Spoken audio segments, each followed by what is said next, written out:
بسم الله الرحمن الرحيم. الحمد لله رب العالمين، والصلاة والسلام على خاتم الأنبياء والمرسلين نبينا محمد وعلى آله وصحبه أجمعين. أما بعد، العقيدة الواسطية لشيخ الإسلام الإمام أبو العباس أحمد بن تيمية رحمه الله، شرح فضيلة الشيخ العلامة محمد بن صالح بن عثيمين رحمه الله. اور آج کے درس میں اللہ تعالیٰ کے پیاری اسماء اور صفات میں سے صفت المکر والکید والمحال کا بیان.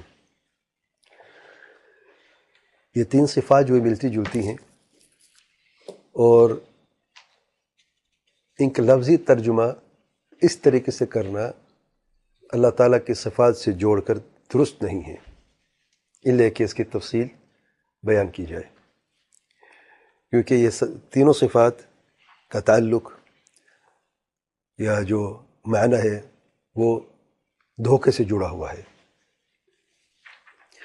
اور جب ہم اللہ تعالیٰ کی صفات الکمال کی بات کرتے ہیں تو پھر جب ایسے مسائل سامنے آتے ہیں تو احتیاط کا دامن بہت ضروری ہے، اور ان صفات کا حق ادا کرنا ہے اس مختصر تفسیر بیان کر کے.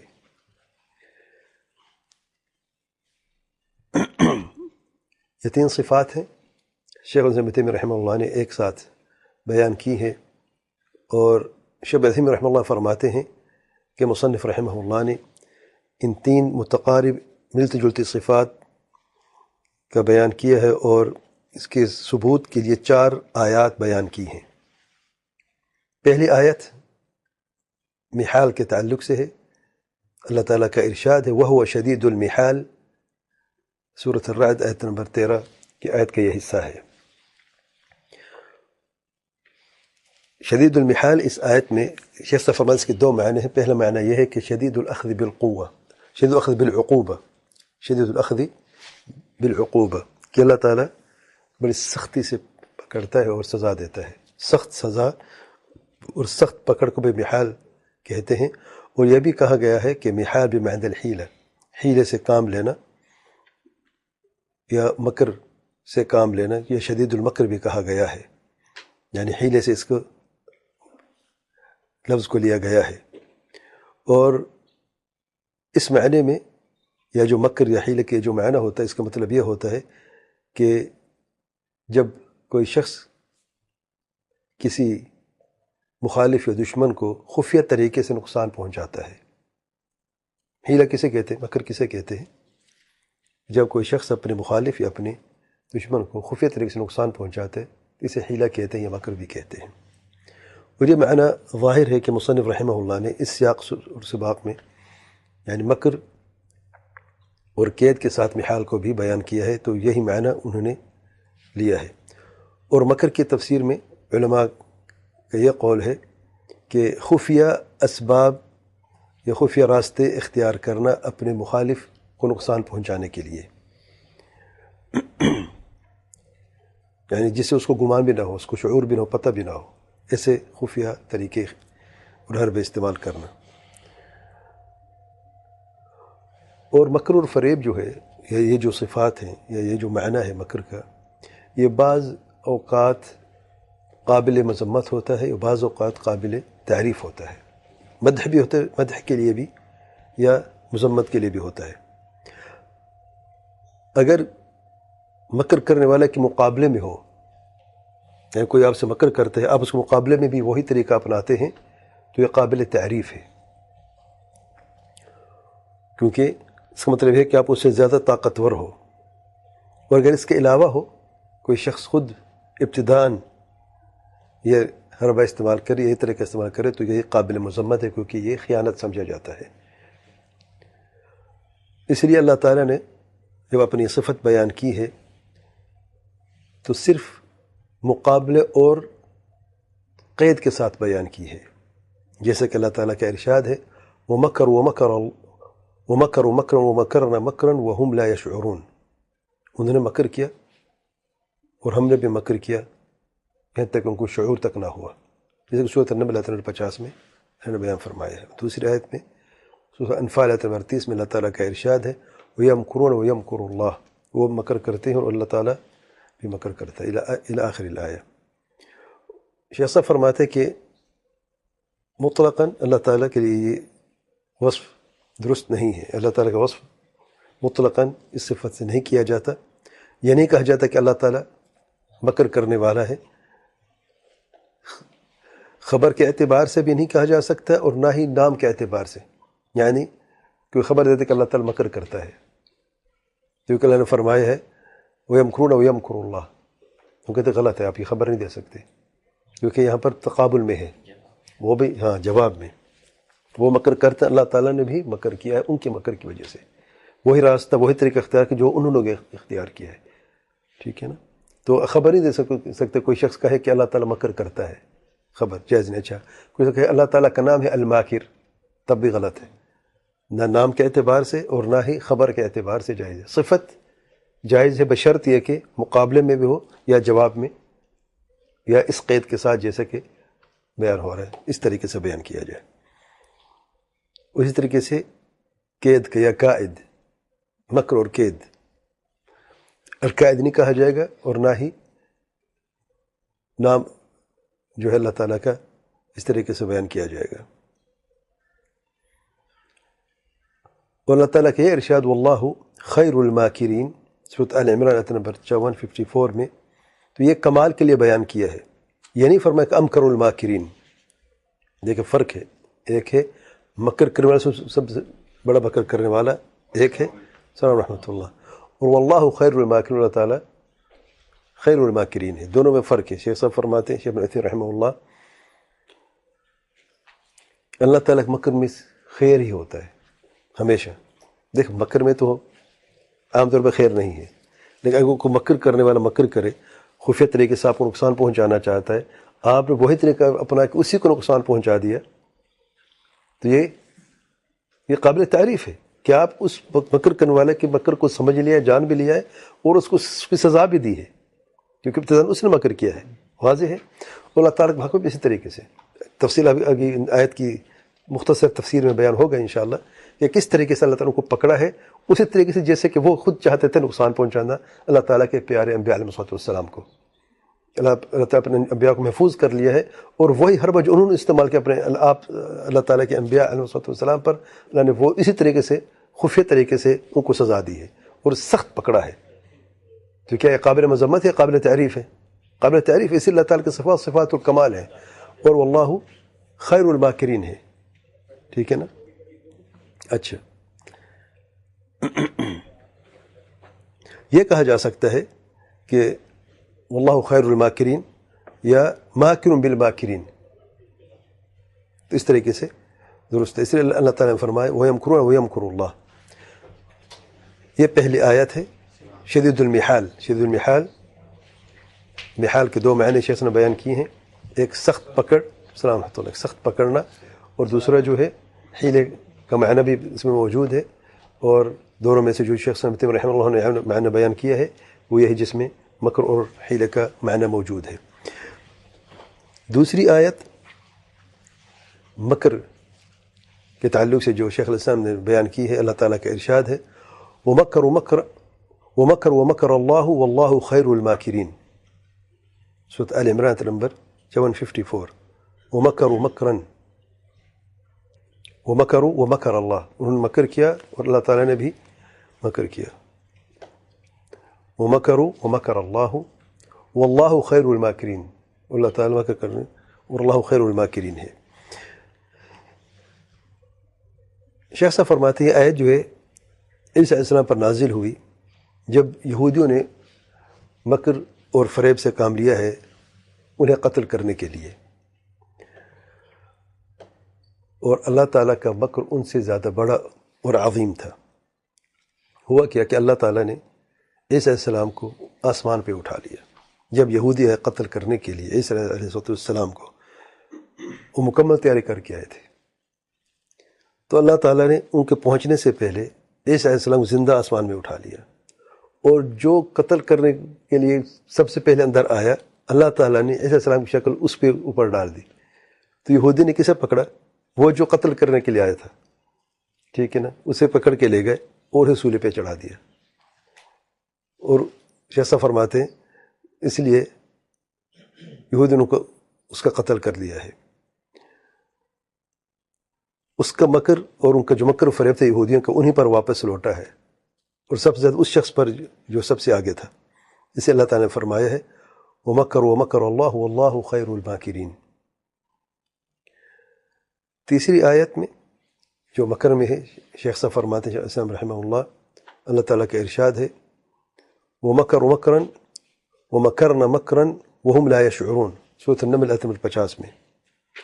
اور یہ قوم صالح علیہ السلام کے لیے اللہ تعالیٰ نے آیت نازل کی ہے کہ شہر میں 9 لوگ تھے جو بہت بڑے طاقتور تھے اور فساد برپا کرنے والے تھے. یعنی تو ان لوگوں نے قسمیں کھائی ہیں، تقاسموا باللہ لنبیتنہ اہلہ، سورۃ النمل آیت نمبر 49 میں 49 میں. یعنی رات کو انہوں نے قسمیں کہیں کہ رات کو ہم جائیں گے خفیہ طریقے سے، کسی کو پتہ نہیں چلے گا، اور صالح علیہ السلام کے گھروں کو سب کو قتل کر لیں گے. ثم لنقولن لولیہ ما شہدنا مہلک اہلی وإنا لصادقون.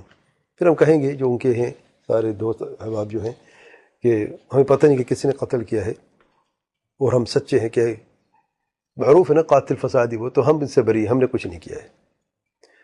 شیخ صاحب فرماتے ہیں رحمہ اللہ کہا جاتا ہے کہ وہ جب راستے میں جا رہے تھے تو راستے میں ایک غار، دونوں کے غار میں ہم تھوڑی دیر انتظار کر لیتے ہیں تاکہ رات کچھ حصہ کچھ زیادہ گزر جائے اور لوگ سو جائیں اور ہم جا کے خفیہ طریقے سے سب کو قتل کر دیں گے. جب وہ غار کے اندر چلے گئے تو اللہ نے ان کو غار میں ہی ہلاک کر دیا. غار ہی بند ہو گئے، غار ہی اوپر گر گئے پوری، اور وہ ہلاک ہو گئے. اور اللہ تعالیٰ نے اپنے پیارے نبی صالح علیہ السلام کو اور ان کے گھر والوں کو نجات عطا فرمائی. تو اللہ تعالیٰ کا ارشاد ہے وَمَكَرُوا مَكْرًا وَمَكَرْنَا مَكْرًا. انہوں نے مکر کیا. ان کا مکر کیا تھا کہ رات کے اندھیرے میں جا کے خفیہ طریقے سے صالح علیہ السلام اور ان کے تمام گھر والوں کو قتل کر لیں گے خفیہ طریقے سے، کسی کو پتہ نہیں چلے گا. اللہ تعالیٰ مکر کیا تھا جواب میں، مقابلے میں؟ جب وہ غار میں گئے، ٹھیک ہے نا، پورے غار اوپر گرا دی اور کسی کو کانوں پر خبر بھی نہیں کہیں کہاں، ان کو پتہ نہیں چلا آج تک کہاں چلے گئے. سبحان اللہ. اچھا، مکر جو مکرن دونوں موضوع میں دیکھیں، نکر ہے. نکر ہمیشہ تعظیم کے لیے ہوتا ہے. جو نکر لفظ ہوتا ہے نا، منکر جو ہے نکرہ، وہ تعظیم اگر مقصود ہو. یعنی ان کا مکر عظیم تھا. کیوں تھا؟ خفیہ طریقے سے اللہ تعالیٰ کے پیارے نبی کو قتل کرنا مکر عظیم ہے کہ نہیں؟ اللہ تعالیٰ کا مکر ان سے بڑھ کر تھا کہ جو سب سے بڑا مکر کرنے والا، آپ اس سے زیادہ طاقتور ہوتے تو آپ کا طریقہ ان سے بڑھ کر ہے کہ نہیں؟ سبحان اللہ. تو مکر کا معاملہ سمجھ آ گیا. اچھا، اب قید کا دیکھیں. قید مکر کے معنی ملتے جلتے ہیں. چوتھی آیت شیخ صاحب فرماتے ہیں قید کے لیے اللہ تعالیٰ کا ارشاد ہے انہم یکیدون کیدا واکید کیدا، سورۃ الطارق 15 اور 16. بے شک وہ قید سے کام لیتے ہیں اور میں بھی قید کرتا ہوں. کفار مکہ جو ہیں، یہ آیت نازل ہوئی ہے جو مشرکین تھے مکہ میں، اللہ تعالیٰ کے پیار پیغمبر صلی اللہ علیہ وسلم کے لیے مختلف حربے استعمال کرتے ہیں تکلیف پہنچانے کے لیے، دعوت کو روکنے کے لیے. جھوٹ اور الزام تراشا کرتے رہے تاکہ لوگ متنفر ہو جائیں، یہاں تک کہ مارا پیٹا بھی ہے اور ہر طریقہ اپنایا ہے اللہ تعالیٰ کے پیار پیغمبر صلی اللہ علیہ وسلم کو نقصان پہنچانے کا. تو انہم یکیدون کیدن، یعنی اس کی کوئی نظیر نہیں تھی اس زمانے میں، کوئی مثال نہیں تھی اس زمانے میں کہ جس طریقے سے ان لوگوں نے مختلف حربے طریقے اپنائے ہیں اللہ تعالیٰ کے پیار پر پیغمبر صلی اللہ علیہ وسلم کو نقصان پہنچانے کے اور دعوت کو نقصان پہنچانے کے لیے. وہ اکید کیدن اللہ نے فرمایا ہے اس کے جواب میں، یعنی کیدن اعظم من کیدہم، ان سے بڑھ کر. وہ کیسے؟ سورۃ الانفال میں اللہ نے بیان فرمایا، سورۃ الانفال آیت نمبر 30 میں اللہ تعالیٰ کے ارشاد ہے وَإِذْ يَمْكُرُ بِكَ الَّذِينَ كَفَرُوا لِيُثْبِتُوكَ أَوْ يَقْتُلُوكَ أَوْ يُخْرِجُوكَ إلى آخر الآیہ، سورۃ الانفال آیت نمبر 30 میں 3 مختلف رائے تھی وہاں پہ جو لوگ موجود تھے۔ ہوا کیا کہ مشرکین مکہ جو ہیں وہ اکٹھے ہوئے اور انہوں نے ایک میٹنگ کی۔ اس میٹنگ میں اصل جو ایجنڈا تھا اس میٹنگ کا یہ تھا کہ ہم محمد صلی اللہ علیہ وسلم سے کیسے چھٹکارا حاصل کریں۔ تو ابلیس بھی ایک نجدی بزرگ کی شکل میں، شخص کی شکل میں وہاں پر آ گیا، تو مختلف مشورے دیے گئے۔ 3 بڑے چیزوں پر اتفاق ہوا، ان میں سے پھر آخر میں ایک پہ اتفاق ہوا۔ 3 بڑے مشورے تھے۔ ایک تھا یثبتو کا، یعنی قید کر لیں۔ دوسرا تھا یقتلو کا، قتل کر دیں۔ تیسرا تھا یخرجو کا، کہ تمہیں جلا وطن کر دیں، نکال دیں۔ اور اس شخص نے کہا کہ ان تینوں میں سے قتل والا جو ہے یہ ایک صحیح راستہ ہے، تمہیں ہمیشہ کے لیے جان چھوٹ جائے گی۔ لیکن آپ کو پتہ ہے کہ عرب میں خاص طور پہ جاہلیت میں بھی خون بہا لیا کرتے تھے، جسے دیت کہتے ہیں۔ اگر کسی نے کسی قتل کیا، اس کے بدلے میں قصاص ہوتا، قتل ہوتا ہے یا دیت ہوتی ہے۔ تو قتل کے بدلے میں قتل ہوتا ہے یا پھر خون بہا دیا جاتا ہے، اور وہاں پہ اس وقت قصاص ہوتا ہے۔ تب اگر خون یعنی دیت تب دی جاتی ہے اگر قصاص ممکن نہ ہو، بدلہ ممکن نہ ہو۔ تو شخص کا ایک طریقہ ہے کہ مختلف جو 10 قبیلوں میں سے ایک ایک جوان کو تم تیار کرو اور سب مل کے ایک وار کریں محمد صلی اللہ علیہ وسلم پر، قتل کر دیں گے۔ اور 10 قبیلوں کو قریش کہاں سے خون بدلے گی، کس کس کو قتل کرے گی؟ تو اس طریقے سے جو خون ہے وہ ضائع ہو جائے گا اور کوئی بدلہ لینے والا نہ باقی رہے گا، اور کسی سے نہ قصاص ہو سکے گا، بدلہ نہ ہو، نہ ہی خون بہا ہو جائے گا۔ تو سب کا اتفاق ہوگا کہ یہی رائے ہے۔ اللہ نے فرمایا ہے وَيَمْكُرُونَ وَيَمْكُرُ اللَّهُ وَاللَّهُ خَيْرُ الْمَاكِرِينَ، انہوں نے مکر کیا، اللہ نے بھی مکر کیا، واللہ خیر الماکرین۔ ان کا جو یہ مقصد تھا وہ پورا نہ ہو سکا۔ اللہ تعالیٰ کے پیارے پیغمبر صلی اللہ علیہ وسلم وہاں اپنے گھر سے صحیح سلامت نکل کر مدینہ پہنچ گئے الحمدللہ۔ اچھا، شیخ ابن عثیمین رحمہ اللہ بیان کرتے ہیں ایک معروف قصہ جو سیر کی کتابوں میں موجود ہے، شیخ صاحب نے ہمیں یہاں پہ بیان کیا ہے کہ اللہ تعالیٰ کے پیارے پیغمبر صلی اللہ علیہ وسلم نے مٹی اٹھائی جب گھر سے نکلے، اور مٹی ان 10 لوگوں کے سروں پر ڈالتے گئے، اور یہ سورۃ یاسین کی یہ آیت تلاوت کرتے گئے وَجَعَلْنَا مِن بَيْنِ أَيْدِيهِمْ سَدًّا وَمِن خَلْفِهِمْ سَدًّا فَأَغْشَيْنَاهُمْ فَهُمْ لَا يُبْصِرُونَ۔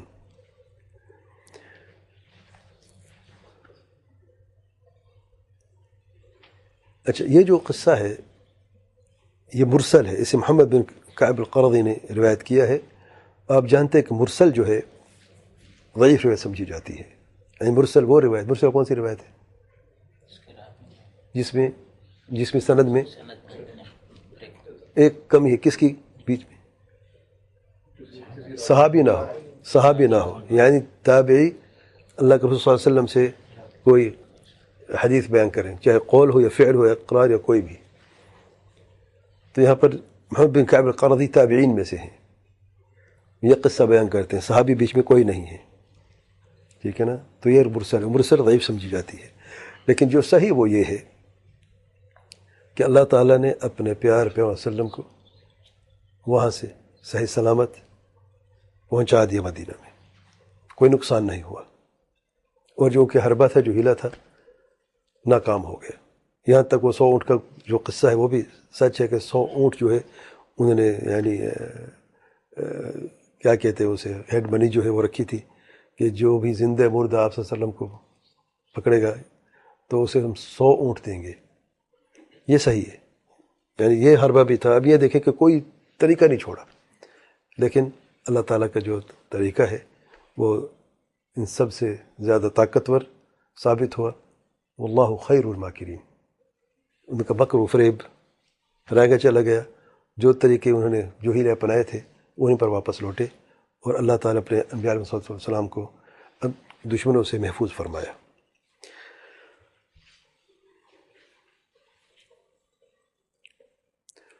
اور جو قید کا دوسرا طریقہ ہے وہ ہے دین کی نصرت کے لیے، کہ اللہ تعالیٰ کسی کو توفیق دے دے کہ دین کی نصرت کے لیے، اور وہی خفیہ طریقے سے وہ دین نصرت کر دیتا، جیسا کہ اللہ نے فرمایا ہے سورۃ یوسف آیت نمبر 76 میں، کذالک کدنا لیوسف،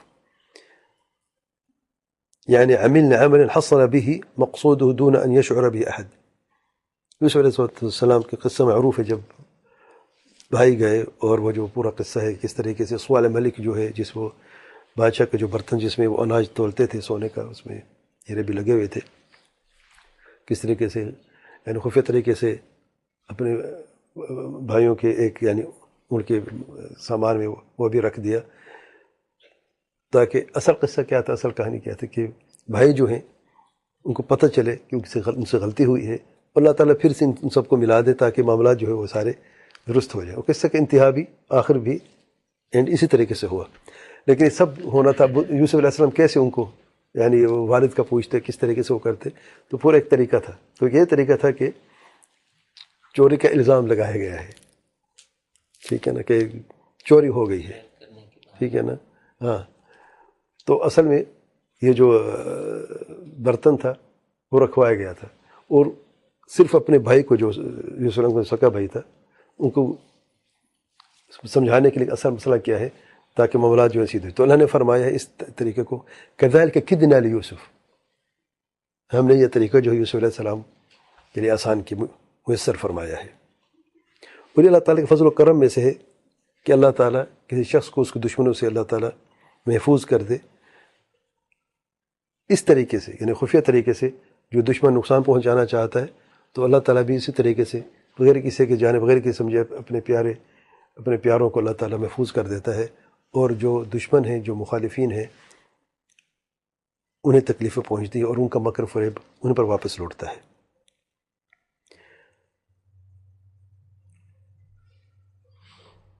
اور تعریف ہم پہلے بیان کر چکے ہیں کہ خفیہ طریقے سے یا خفیہ اسباب کو اختیار کر کے اپنے مخالف یا دشمن کو نقصان پہنچانا،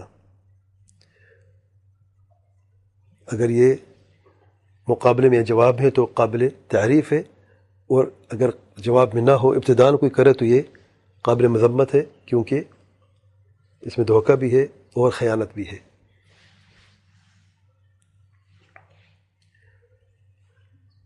اور پھر ایک قصہ بیان کرتے ہیں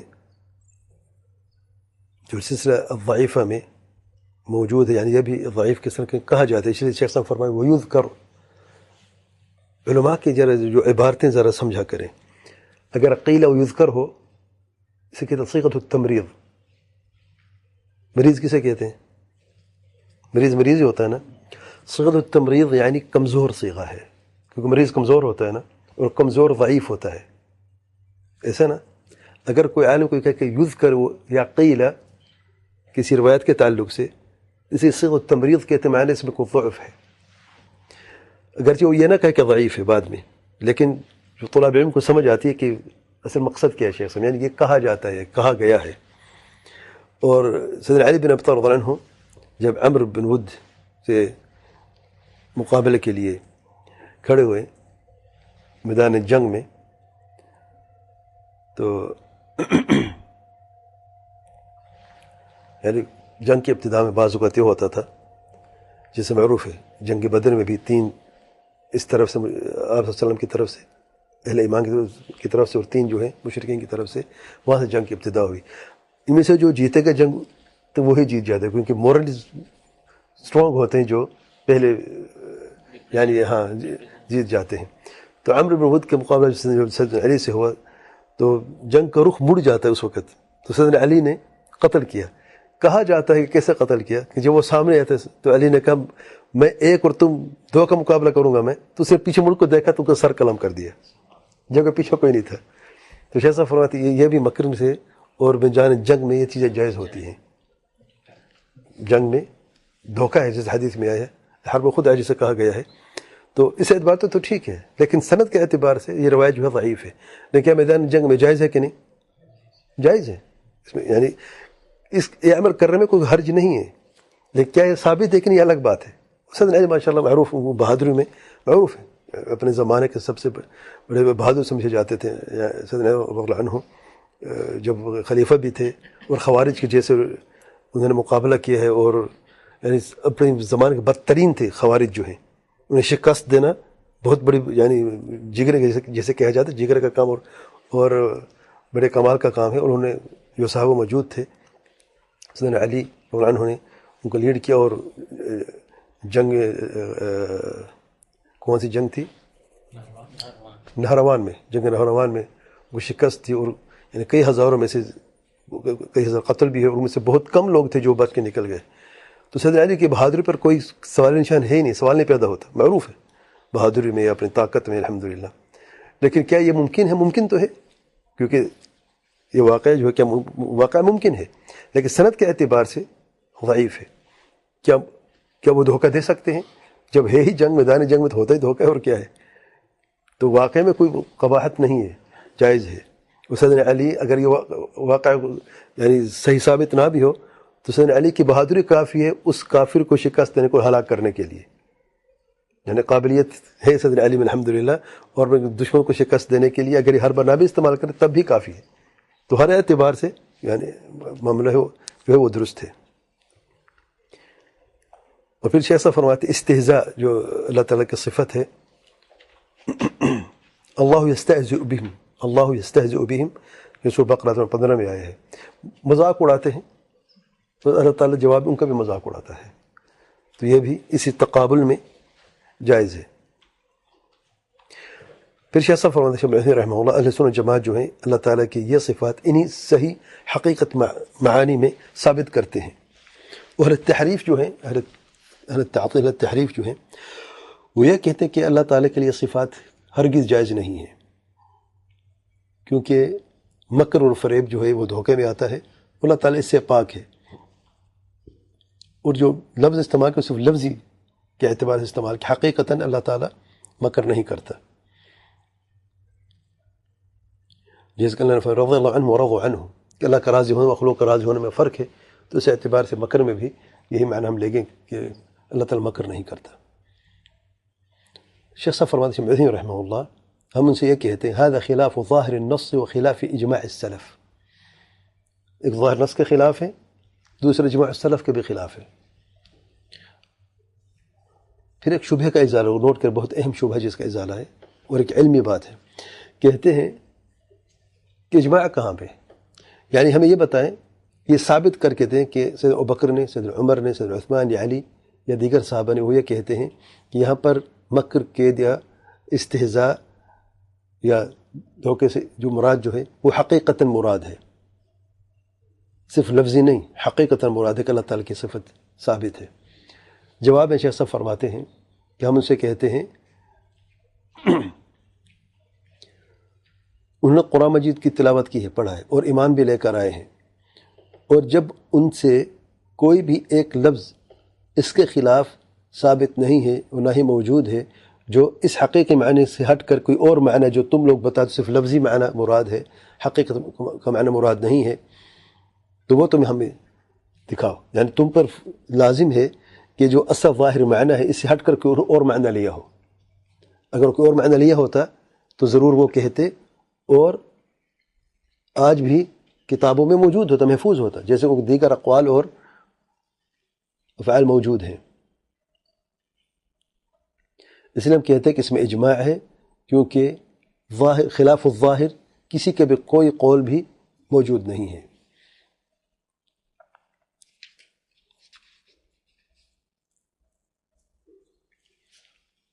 واضح ہے؟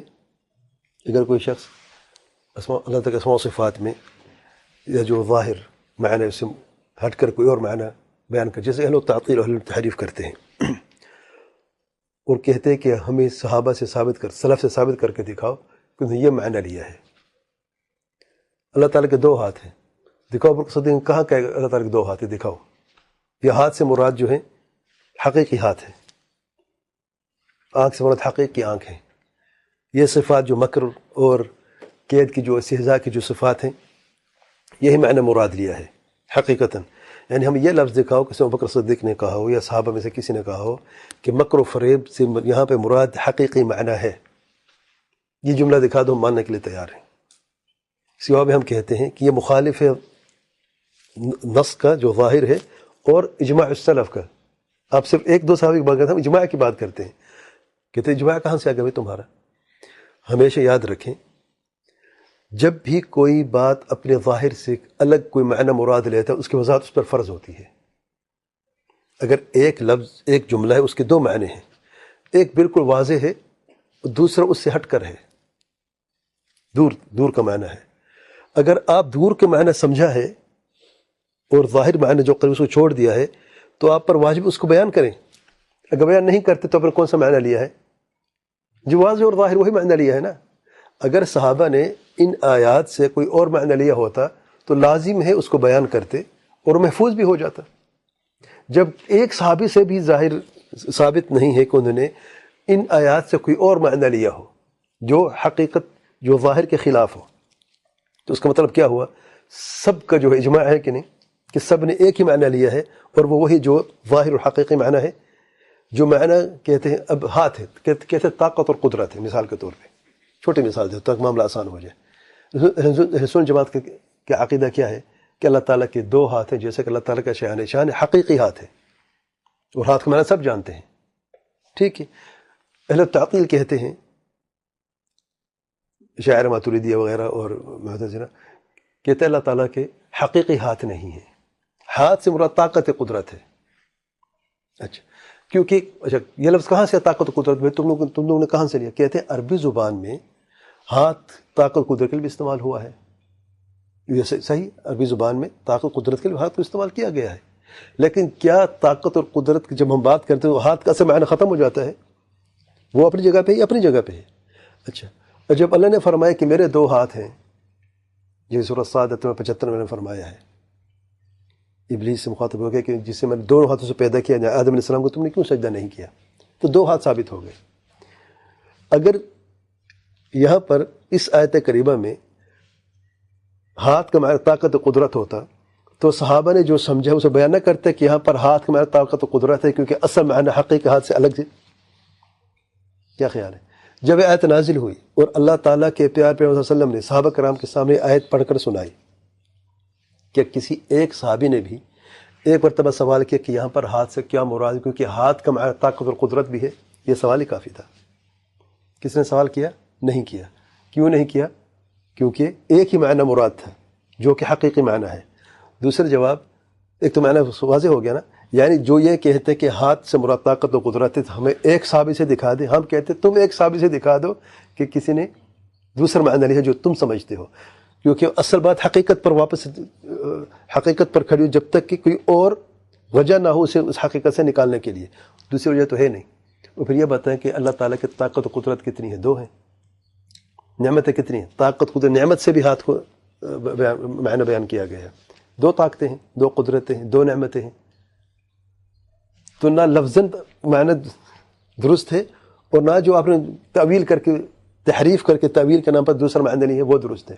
تو ہر اعتبار سے نہ تو آپ کا اجماع ثابت بلکہ اجماع کے خلاف ہے، اجماع تو اس کے برخلاف ہے بالکل، کہ سلف کا اجماع ہے تمام سلف کا کہ ہاتھ سے مراد طاقت اور قدرت نہیں ہے بلکہ حقیقی معنی ہے۔ اگر ایک صحابی نے بھی یا سلف میں سے کسی نے بھی، اماموں میں سے بھی کسی نے بھی اگر یہ معنی سمجھا ہوتا جو تم لوگوں نے سمجھا کہ ہاتھ کا معنی طاقت و قدرت ہے یا نعمت ہے، تو یار ایک تو بیان کرتا نا، الٹا ہم سے کہتے کہ تم ثابت کرو کہ سلف کا اس میں اجماع ہے۔ واضح ہے بات؟ تو شیخ صاحب یہ کہہ رہے ہیں۔ پھر شیخ صاحب فرماتے ہیں ہمیں اصل میں فائدہ کیا ملتا ہے، مسلکی فائدہ جو ہے کہ جب ہم یہ اللہ تعالیٰ یہ صفت مکر اور قید اور محال کی صفت کو ثابت کرتے ہیں، کوئی فائدہ بھی ہوتا ہے کہ نہیں؟ فائدہ تو ہے۔ پہلی بات یہ ہے کہ جو اللہ نے فرمایا ہے، یعنی یہ عام بات میں کہہ رہا ہوں، شیخ صاحب نے وہی بات کی جو معروف ہے، یعنی اس کو جو مسئلہ کے فائدہ بتاتا ہوں میں ابھی، لیکن جو اللہ تعالیٰ کی مراد ہے اس کو ہم نے قبول کر لیا، من سے تسلیم کر لیا ہے، اور عقل کو اپنی حدود کے اندر رکھ دیا، اسے آگے نہیں جانے دیا نصوص کے۔ اور یہ بڑی نعمت اللہ تعالیٰ کی طرف سے واللہ کہ اللہ تعالیٰ کسی کو کہتے یہ توفیق دے، کہ نصوص کے دائرے کے اندر رہے، اس سے باہر نکلنے کی کوشش نہ کرے، ورنہ شیطان کے حربے بہت زیادہ ہیں. ٹھیک ہے نا؟ تو یہ سب سے بڑی بات ہے.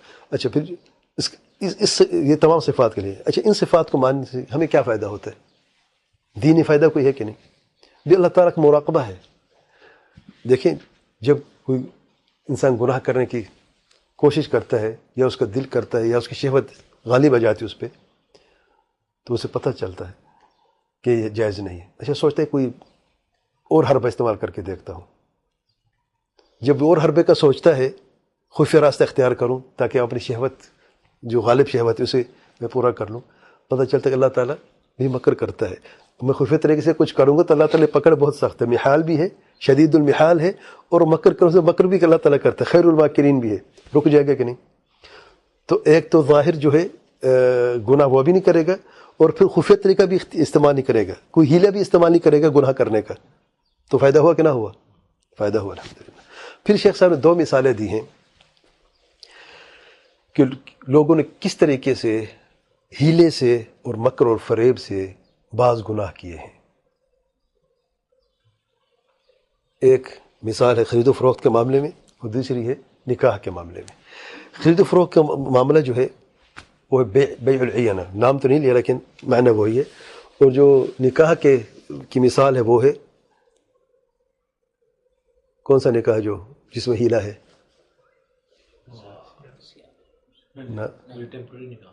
ٹیمپریری نہیں، حلال والا. یار کیا ہو گیا؟ حلال نکاح حلال میں ہیلہ ہے کہ نہیں؟ اچھا یہ دونوں مثال دی ہیں، نام نہیں لیا کہ یہ، لیکن جو انہوں نے جو تفصیل بیان کی ہے یہ 2 چیزیں ہیں. آئیے دیکھتے ہیں کہ جو مثال دی، پہلی مثال خرید و فروخت کے تعلق سے.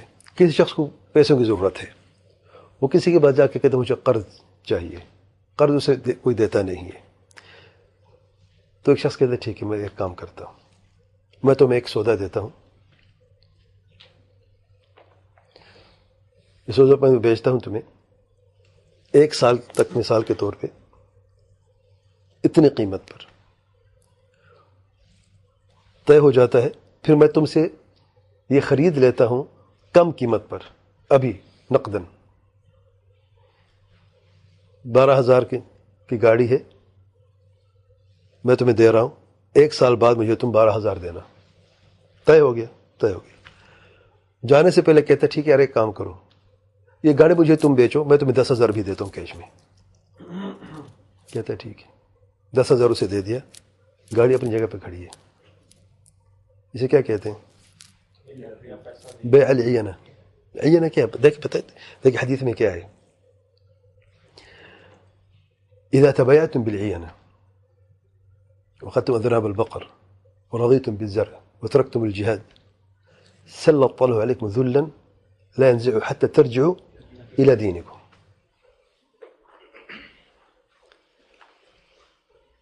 حدیث کے آخر میں علاج ہے، اور ابتداء میں بڑی مصیبتیں، سبب ہے، پھر درمیان میں مصیبت ہے جو سزا ہے، پھر علاج ہے. جب بیع العینہ تم لوگ کرو گے اور بیلوں کے دموں کو تھام لو گے اور کھیتی باڑی پر راضی ہو جاؤ گے اور جہاد چھوڑ دو گے، اللہ تعالیٰ تم لوگوں پر ذلت کو مسلط کر دے گا. کب تک؟ جب تک کہ تم اپنے دین کی طرف واپس نہیں لوٹتے. ٹھیک ہے. بیع العینہ کیا ہے؟ کہ کوئی شخص کسی شخص کو ایک سودا بیچے ادھار پر، پھر وہی سودا اسے خرید لے کم قیمت کم دام پر نقداً. مثال سے بات آسان ہو جائے گی. آپ کو فرضی نام لے لیتے ہیں یا ایکس وائی زیڈ کر لیتے ہیں، یہ کچھ بھی دیکھیں، فرضی نام رکھ لیں، نام رکھ لیتے ہیں.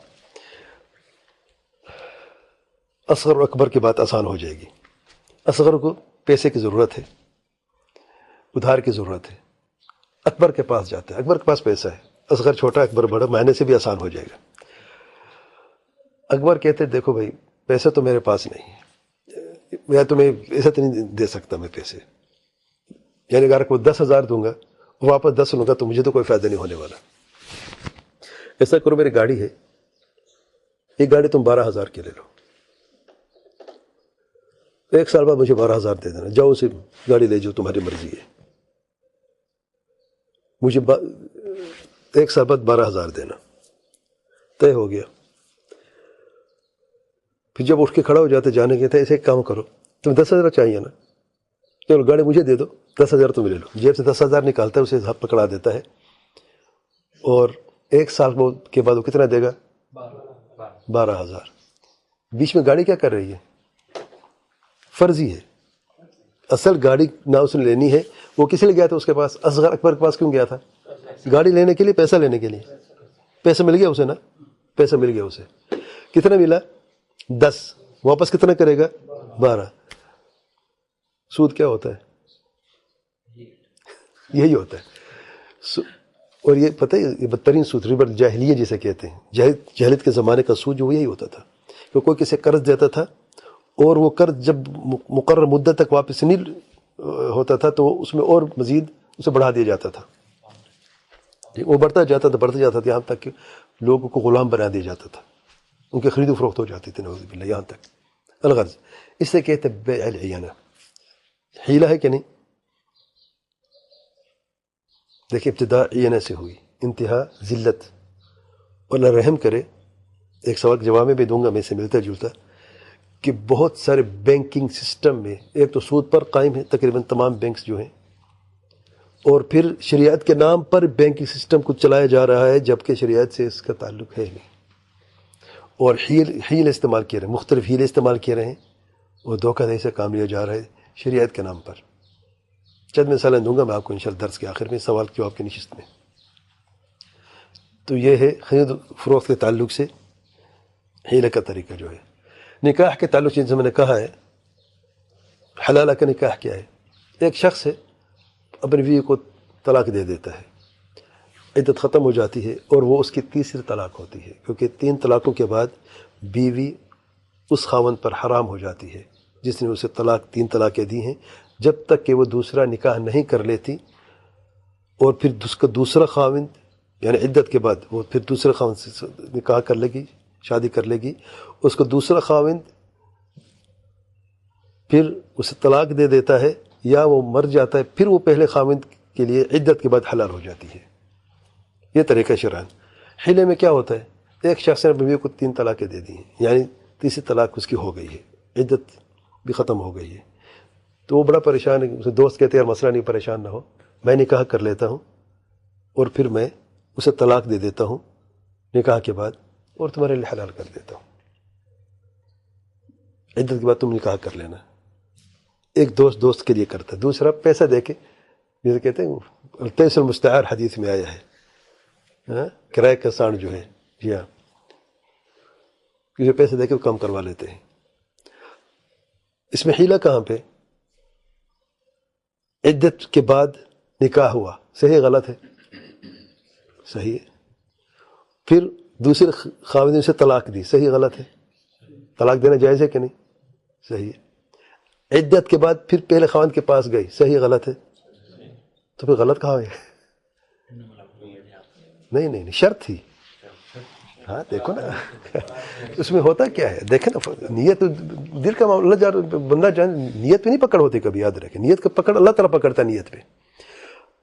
ایک تو نیت اپنی جگہ پہ تھی، اس میں یہ تھا ہمیشہ جو نکاح ہوتا ہے اپنا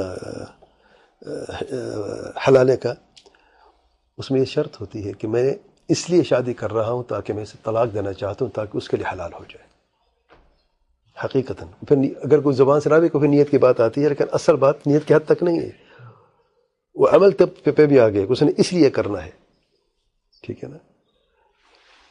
اگر یہی شخص جو ہے، اچھا دوسری بات، بعض لوگ دخول، یعنی یہاں پہ شیخ جو مثال دی، دخول بھی ہو گیا ہے، دخول کے بعد اس نے طلاق دی ہے اور عدت کے بعد اس نے شادی کر لی، تو اصل مقصد نکاح کا نکاح وہ خود نہیں کرتا، نکاح خود نکاح نہیں کرنا چاہتا، دوسرا خاوند جو ہے اس کو ضرورت ہی نہیں ہے، لیکن اس نے پہلے خاوند کے لیے حلال کرنے کے لیے یہ طریقہ اپنایا ہے۔ حیلہ ہے کہ نہیں؟ یہ بھی حیلہ ہے، اس لیے یہ نکاح بھی حرام ہے۔ تو اس طریقے سے حیلے سے بچنا ہے، اور حیلے جی کا معاملہ جو ہے یہ یہودیوں کا طریقہ، یاد رکھیں۔ دھوکے سے، مکر و فریب سے دین میں، ایک ہوتا ہے دنیا میں دھوکہ دہی، ویل للمطففین، ان کے لیے خرابی ہے، ویل ہے، اللہ کا عذاب ہے جو دھوکہ دہی سے کام لیتے ہیں، خرید و فروخت میں مختلف طریقوں سے. جب اس شریعت کے معاملے میں آ جاتا ہے نا، دین کے معاملے میں، پھر بڑا معاملہ ہوتا ہے، بڑا خطرناک معاملہ ہوتا ہے. تو اللہ سے ڈرنا چاہیے. دعوت میں، تبلیغ میں کئی لوگوں نے دکانیں کھولی ہوئی ہیں، نعوذ باللہ. دیکھیں مزاروں میں کیا ہوتا ہے، لوگوں کو دھوکہ دیا جا رہا ہوتا ہے. یعنی بعض ایسے دربار بھی ہیں نیچے سے، کوئی کہتے ہیں جو بھی آپ کی منت ہے آپ اندر کریں، آپ کو پرچی ملے گی. وہ وہاں پہ بندہ چھپا بیٹھا، وہ پرچے بھی دے رہے. جو اتنی یعنی لوگ ایک تو جہالت اتنی عام ہے، نعوذ باللہ، اللہ رحم کرے ہم سب پہ، کہ یہاں تک کہ لوگ پہنچ گئے ہیں. اور پھر میں ابھی بتا رہا تھا کہ یہ یہودیوں کا راستہ ہے، یہ طریقہ یہودیوں کے کہ ہیلے سے اپنا جو ہے نا کام چلانا. اصحاب السبت کون ہے؟ یہودی تھے کہ نہیں؟ یہودی ہے نا. یہ طریقہ ان لوگوں نے اپنایا ہے سب سے پہلے. ہیلے کا طریقہ جو ہے اپنے رب کو دھوکہ دینے کا طریقہ، نعوذ باللہ. ان پر یوم السبت، ہفتے کے دن شکار بنا تھا، تو شکارت مچھلی کا شکار کرتے تھے. اب منع کر دیا، مچھلی ملتی نہیں. اللہ تعالیٰ کی آزمائش تھی کہ ہفتے کے دن مچھلی بہت زیادہ ہوا کرتی تھی. پورے ہفتے کے دنوں میں 7 دن ہے، ہفتے کے دن سب سے زیادہ مچھلی ہوا کرتی تھی. اور ہفتے کے دن وہ جال بچھا نہیں سکتے تھے. تو نے کہا بڑا مسئلہ ہو گیا، اب کیا کریں. ایک حربہ، شیطانی حربہ جو ہے، کہتے ہیں جمعے کے دن ہم جال بچھا دیں گے اور اتوار کو جال نکال دیں گے، بیچ میں ہفتے کے دن ہم گھر میں سوتے رہیں گے. شکار تو ہم نے کیا نہیں ہے. تو یہی کام شروع کر دیا. تو کیا عذاب نازل ہوا تھا؟ مس کر دیا تھا قردہ و خنازیر، نعوذ باللہ، بندر اور خنزیر بنا دیے گئے.